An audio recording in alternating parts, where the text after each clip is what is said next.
Bonjour, on est ici dans la dernière vidéo du cours qui vient terminer le chapitre 4 sur l'opinion politique. On avait vu dans la première partie ce qu'était l'opinion publique, ce qu'étaient les sondages et comment on faisait pour construire un bon sondage, qu'est-ce qu'était un échantillon représentatif. On a vu aussi les limites associées à ces sondages, parce que ces sondages ne mesurent pas parfaitement l'opinion publique, les questions orientées, la question des interprétations, les marges d'erreur, etc. Dans la troisième partie, on voit l'effet des sondages sur la démocratie, et on avait vu dans le grand A que les sondages pouvaient influencer les votants comme les hommes politiques au moment des campagnes politiques.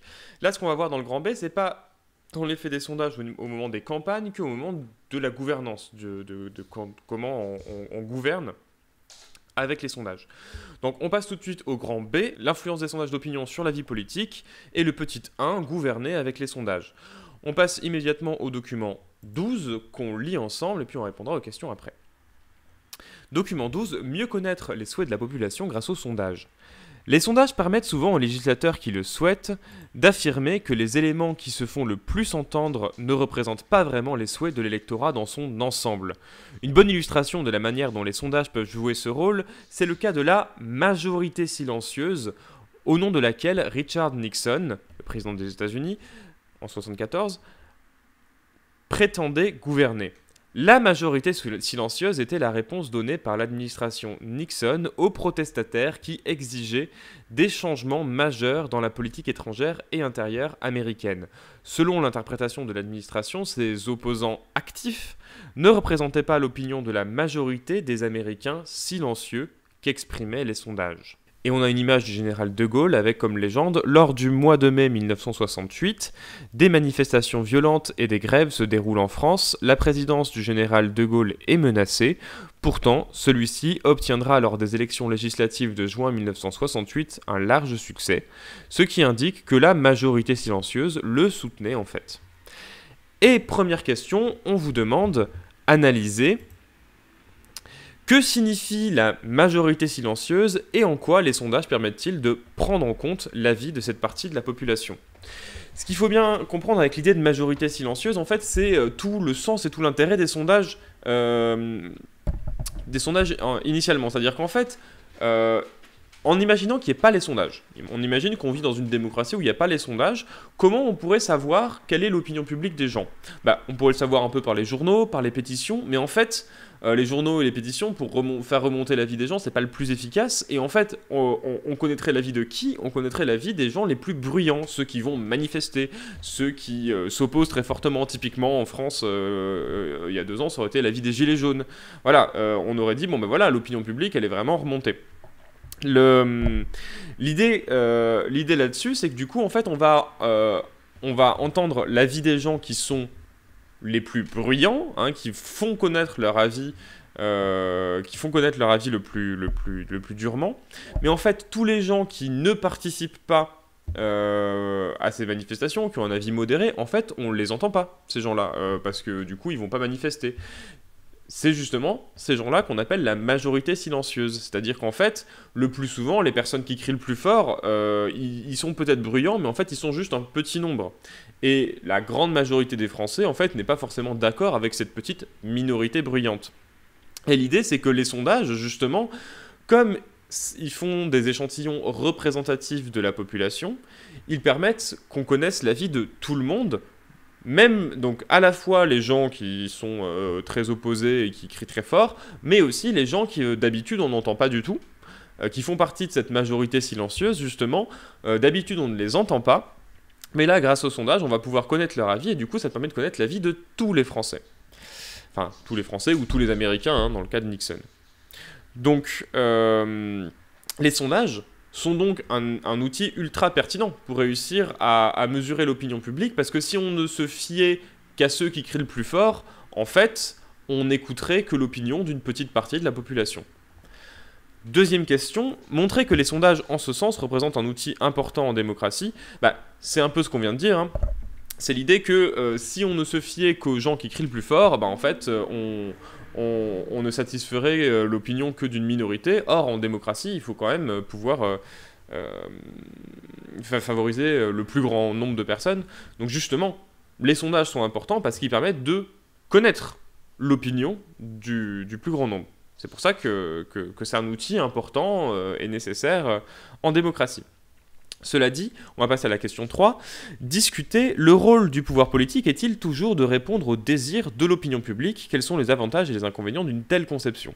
Et c'est là qu'il faut quand même avoir à l'esprit que le but d'un homme politique, c'est pas forcément de suivre forcément l'opinion publique tout le temps. Que dès qu'il y a un nouveau problème, de suivre l'opinion majoritaire des sondages.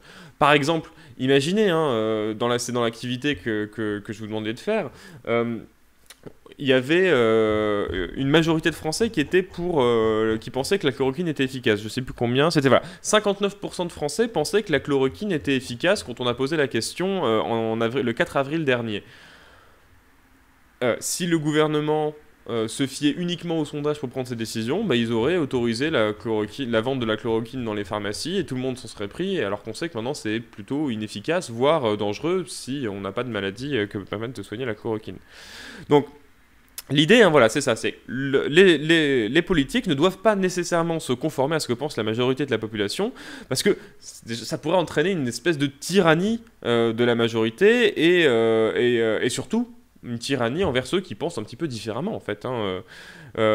Et en plus, il faut garder à l'esprit quelque chose de très important, c'est que parfois, il y a des points sur lesquels les gens ne sont pas informés. Ça, c'est ce qu'on vient de dire avec la chloroquine, et aussi ce que Pierre Bourdieu avait montré déjà. Donc du coup, on peut pas durablement aller à l'encontre de l'opinion publique, bien sûr, mais il ne faut pas non plus suivre tout ce que veut l'opinion dès qu'il le veut.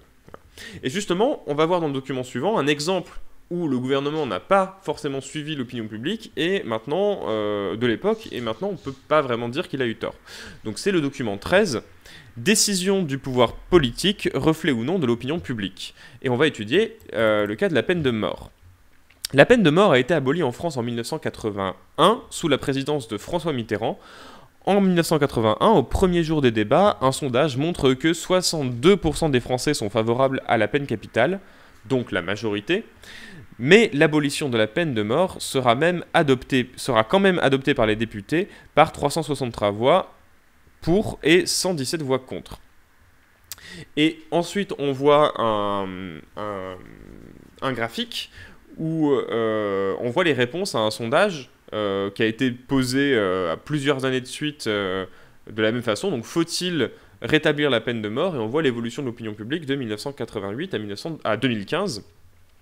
Et on voit qu'en fait, l'opinion publique a complètement changé. C'est-à-dire qu'en 1988, il y a encore une majorité de Français qui sont d'accord pour le rétablissement de la peine de mort, donc qui sont pour la peine de mort. Et on voit qu'en 2015, ils sont minoritaires, ils sont environ 30%, et il y a près de 60-70% de Français qui sont contre la peine de mort, donc pour le non-rétablissement. Alors justement, c'est un peu ce qu'on vous demande, donc petit entraînement graphique. En 1888, quel pourcentage de Français étaient en faveur du rétablissement de la peine de mort? À combien s'élève ce chiffre en 2015 et quel constat peut-on en tirer? Donc comme je viens de le dire, en 1988, il y a environ 60% des Français qui sont en faveur d'un rétablissement pour la peine de mort, et ce chiffre est d'environ 30% en 2015, donc 2 fois moins. On peut en déduire que l'opinion publique a changé sur le sujet, tout simplement. Elle était majoritairement pour la peine de mort en 1988 et elle est plutôt contre la peine de mort aujourd'hui. Question 2 ou question 9 pour ce document-là. Comment l'abolition de la peine de mort en 1981 a-t-elle pu jouer un rôle dans l'évolution de l'opinion publique sur le sujet? Il y a plusieurs façons de répondre à cette question-là, mais l'idée c'est que déjà l'abolition de la peine de mort, le fait qu'elle ait été abolie, ça a permis à chaque camp de défendre, parce que forcément quand on fait voter une loi, il y a des débats à l'Assemblée, donc ça a permis à chaque camp de défendre son point de vue, donc ça a fait que tout le monde a pu voir les arguments des uns et des autres.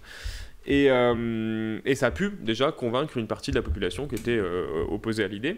Et en plus, il faut voir aussi autre chose, c'est que donc les gens étaient contre au début l'abolition de la peine de mort alors que la peine de mort était légale. Et on voit d'année en année, après que la peine de mort a été l'abolition de la peine de mort a été votée, que finalement il n'y a pas eu plus de crimes, il y en a même eu plutôt moins.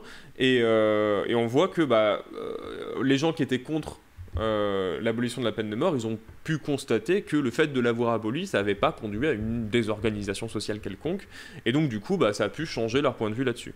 Et ensuite on pourrait noter un troisième argument aussi, l'effet de génération.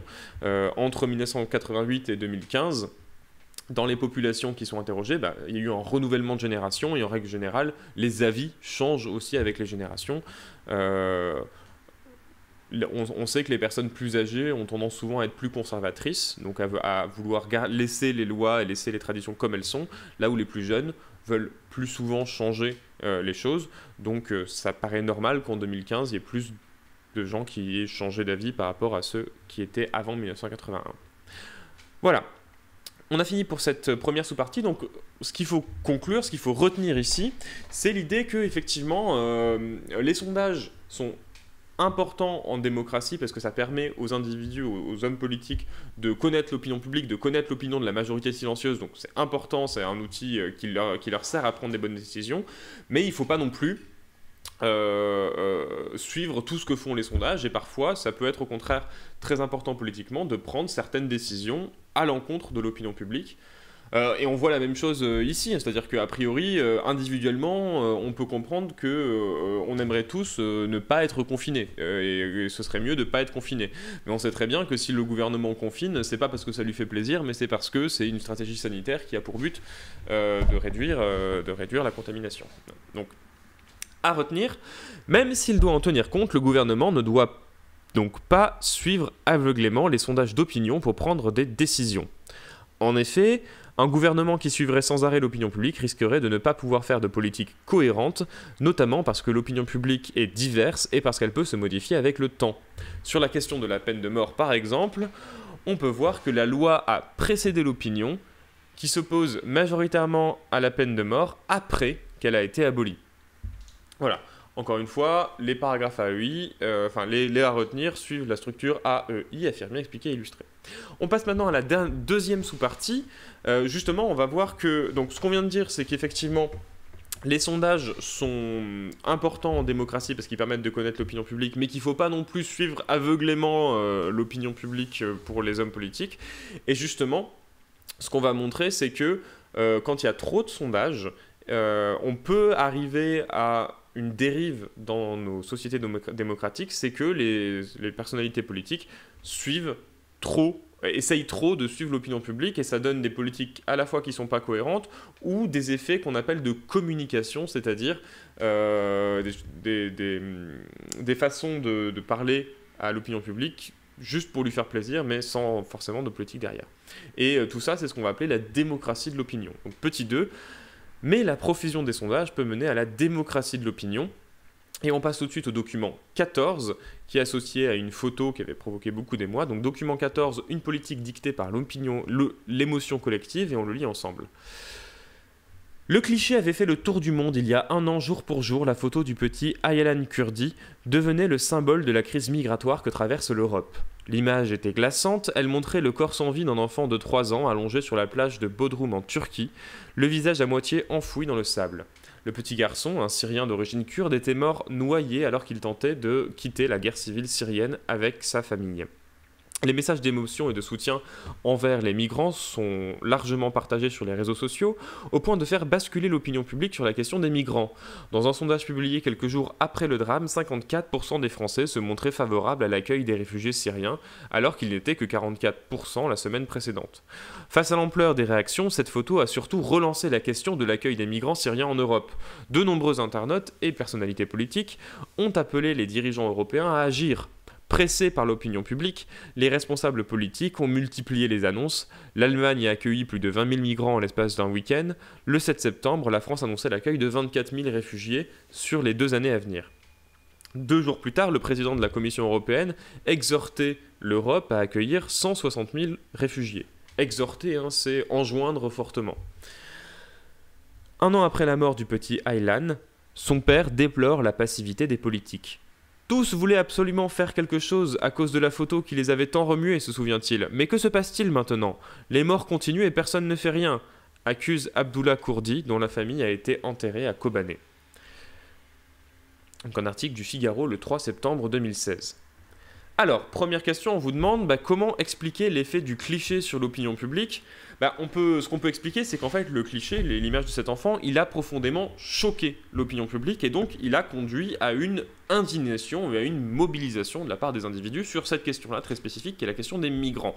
Donc, ça a fait vibrer, ce cliché, il a généré de l'émotion, il a choqué et donc une mobilisation.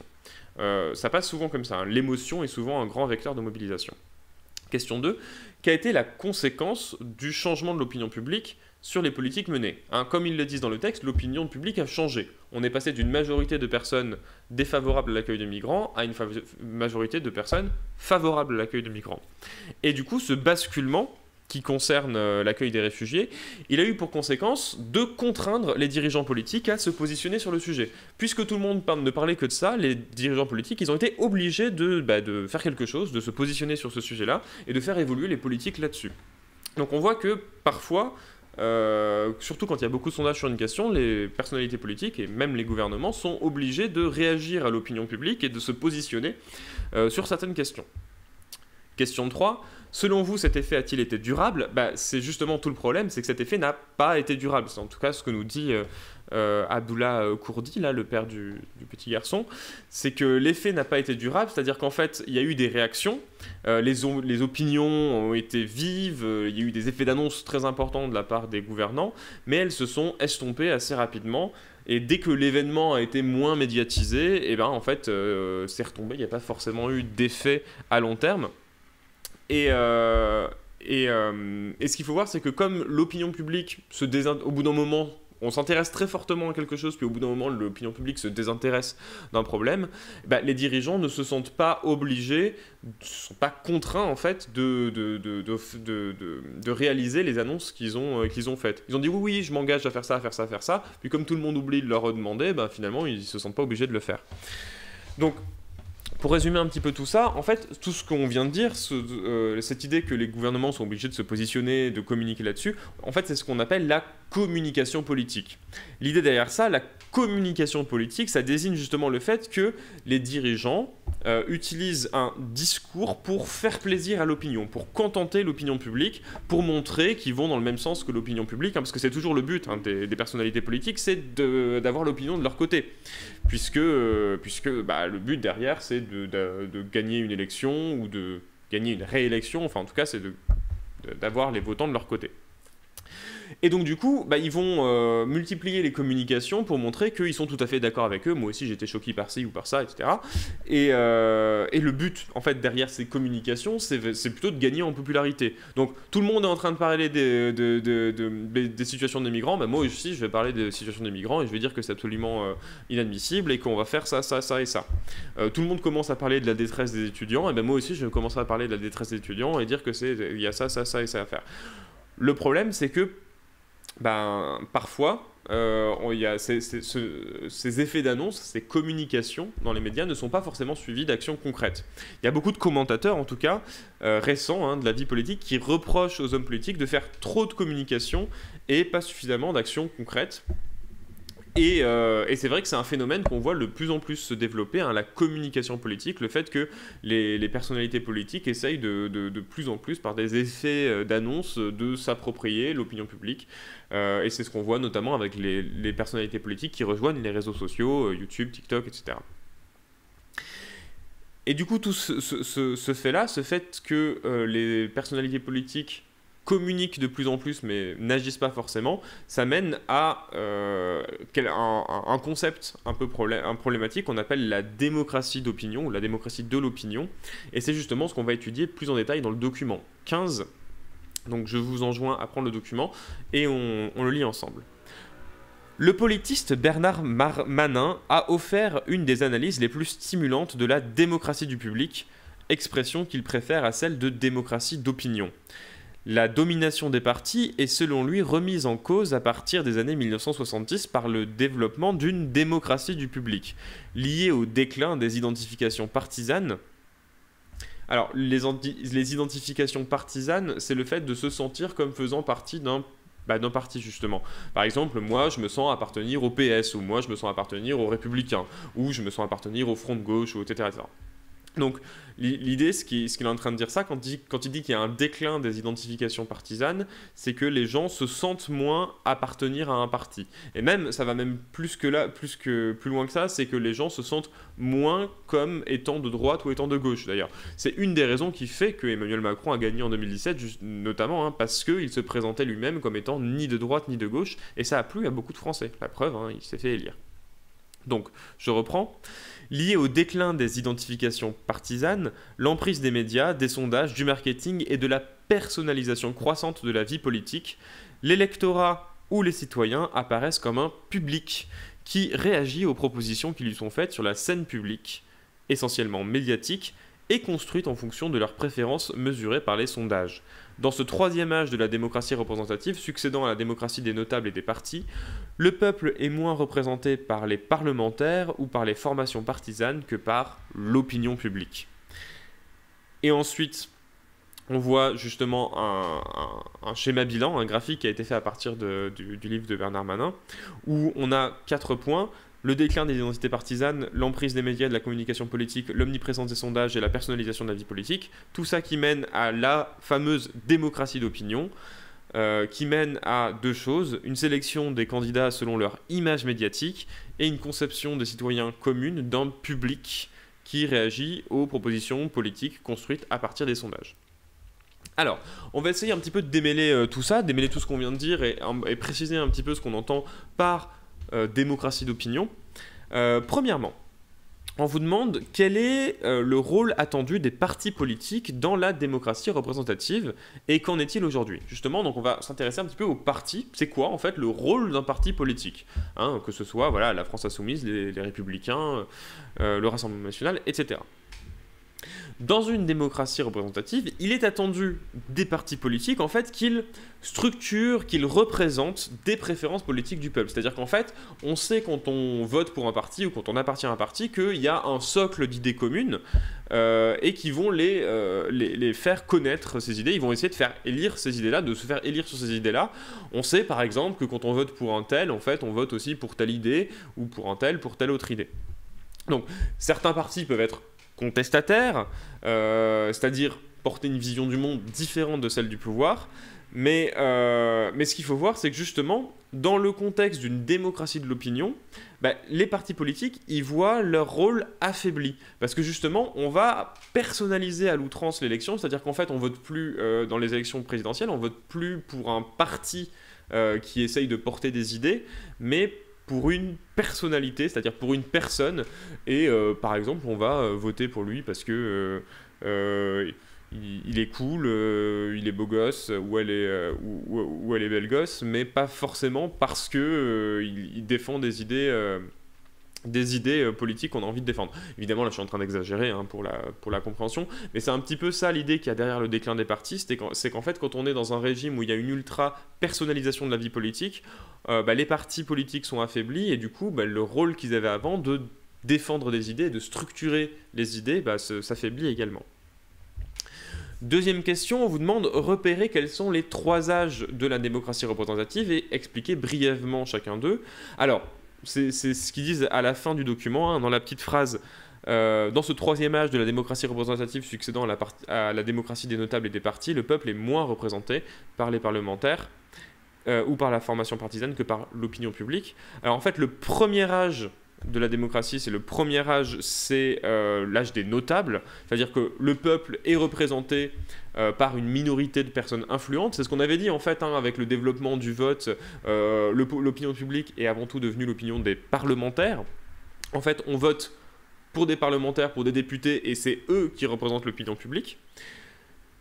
Deuxième âge, l'âge des partis, c'était très vrai, deuxième moitié du XXe siècle, les années 70-80, les partis étaient très forts, et le peuple était représenté par les partis politiques, par les représentations partisanes. Et d'ailleurs, il y avait beaucoup de gens par rapport à aujourd'hui, très grande majorité de personnes qui étaient encartées à un parti, qui appartenaient à un parti. Et du coup, le peuple était représenté par les partis, en disant qu'en fait, globalement, si on voyait quel pourcentage les partis obtenaient à la fin du premier tour de présidentielle, on connaissait à peu près l'opinion publique sur les grandes questions. Ce qui est moins le cas aujourd'hui, puisque justement on arrive aujourd'hui au troisième âge, la démocratie d'opinion, ou démocratie de l'opinion, où le peuple est en fait représenté par l'opinion publique. On arrive à un nouvel âge où en fait il y a plus vraiment, c'est plus vraiment les députés, c'est plus vraiment les partis politiques qui représentent les idées du peuple, mais directement l'opinion publique. On va vous donner un sondage en vous disant, ben voilà, le peuple il pense ça, il pense ce qu'il y a dans le sondage. Du coup, troisième question, définir qu'est-ce que la démocratie d'opinion ou démocratie du public, hein, ça c'est Bernard Manin qui appelle ça la démocratie du public, c'est la même chose que démocratie d'opinion.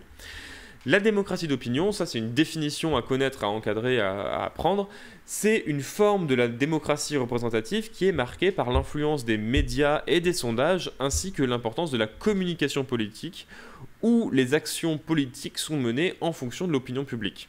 Donc l'idée à comprendre, c'est vraiment ça, c'est que c'est une étape de la démocratie représentative où les sondages sont omniprésents. Il y a beaucoup de sondages tout le temps partout et ça devient la seule source de légitimité. C'est-à-dire qu'en fait, oui, vous pouvez pas penser ça parce que regardez, la majorité des Français pensent ça. Et donc, les personnalités politiques se voient un peu obligés de prendre leurs décisions en fonction de l'opinion publique. Et pourtant, on avait montré que c'était pas forcément toujours la meilleure idée. Ce qui veut pas dire qu'il faudrait jamais tenir compte de l'opinion publique. Bien sûr que non, c'est pas ça l'idée. Mais toujours faire immédiatement ce que veut l'opinion au moment où elle l'énonce, c'est pas forcément toujours la meilleure idée. Question 4, déduire en quoi les sondages ont-ils pu contribuer à l'avènement d'une démocratie d'opinion. L'idée c'est que les sondages permettent l'avènement d'une démocratie d'opinion parce qu'ils sont devenus l'outil principal par lequel on connaît l'opinion publique et donc que les dirigeants vont utiliser pour connaître l'opinion publique. Ils sont utilisés pour connaître les souhaits des citoyens et surtout pour connaître les réactions aux politiques qui sont menées. Il y a ça qui est très important aussi, c'est que quand on fait telle ou telle politique, on va tout de suite faire un sondage pour voir ce qu'en pensent les Français, est-ce qu'ils sont favorables, défavorables, essayer de tâter le pouls de la population comme ça en temps réel pour savoir s'ils sont favorables ou non à ces nouvelles lois, c'est ce qu'on passe, etc. Et puis en plus, les sondages y contribuent aussi à la forte personnalisation, dont on a déjà parlé, de la vie politique, puisque justement, dans les sondages préélectoraux, on va vous demander à chaque fois qu'est-ce que vous pensez de un tel, est-ce que vous voteriez pour un tel ou pour un tel, et donc du coup ça met en avant des personnes plus que des idées ou des partis, parce que c'est plus facile de vous demander est-ce que vous voteriez pour un tel que de vous demander est-ce que vous êtes pour plus de redistribution ou moins d'impôts ou quelque chose comme ça. Donc du coup, c'est un petit peu tout ça, ce qui fait que les sondages, c'est l'outil principal utilisé pour connaître l'opinion des Français, pour connaître leurs idées, leurs réactions sur telle ou telle politique. Et en plus, c'est l'outil principal de la personnalisation de la vie politique, puisque c'est en demandant l'avis des Français sur telle ou telle personnalité politique qu'on fait les sondages préélectoraux. Et enfin, dernière question, comment la démocratie d'opinion modifie-t-elle la sélection du personnel politique ? Donc, question intéressante, c'est en gros... en quoi les sondages et la démocratie d'opinion va modifier qui se retrouve au pouvoir. Et l'idée, c'est que, en fait, dans ce régime démocratique, comme il y a de plus en plus de place accordée à la représentation médiatique, politique et à la popularité, ça fait que c'est davantage la popularité des personnalités politiques plus que finalement vraiment leurs idées qui va compter. Donc en fait, ce que ça change, c'est que les chances pour un homme politique ou une femme politique d'être élu lors d'une primaire ou lors d'une présidentielle, ça va moins reposer en fait sur ses idées, sur ses positions au sein du parti ou ses identifications partisanes, que vraiment sur sa popularité. Sur sa popularité estimée à un moment donné, et évidemment elle est estimée comment ? Grâce au sondage. Et finalement, ce qui fait, ce que ça a pour effet, c'est que finalement ceux qui vont finir par être élus, c'est ceux qui sont le plus populaires à un moment donné, quelle que soit la raison pour laquelle ils sont populaires, plus que vraiment ceux qui viennent d'un parti politique et qui ont défendu des idées toute leur vie. Et d'ailleurs, on peut illustrer un petit peu ça avec l'élection d'Emmanuel Macron en 2017, puisque justement, on avait observé quelque chose de cet ordre-là, lorsque Emmanuel Macron commence à vraiment monter dans les sondages, c'est-à-dire il commence à être inclus dans les... Il annonce qu'il se présente au présidentiel, donc il est inclus dans les sondages parce qu'il commençait déjà à être connu. Il avait été ministre de l'économie sous François Hollande dans le gouvernement avant. Et du coup, de façon assez logique, les sondeurs commencent à l'inclure dans les sondages.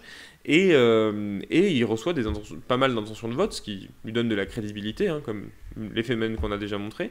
Mais ce qui est intéressant, c'est de voir qu'en fait, à ce moment-là, Emmanuel Macron n'avait pas encore déterminé de programme politique. De tous les candidats à la présidentielle de 2017, c'est le candidat, je crois, qui a divulgué son programme le plus tard. C'est-à-dire qu'il avait pour l'instant fait de la communication, lancé des grandes idées en disant oui, je veux améliorer la vie des gens, etc.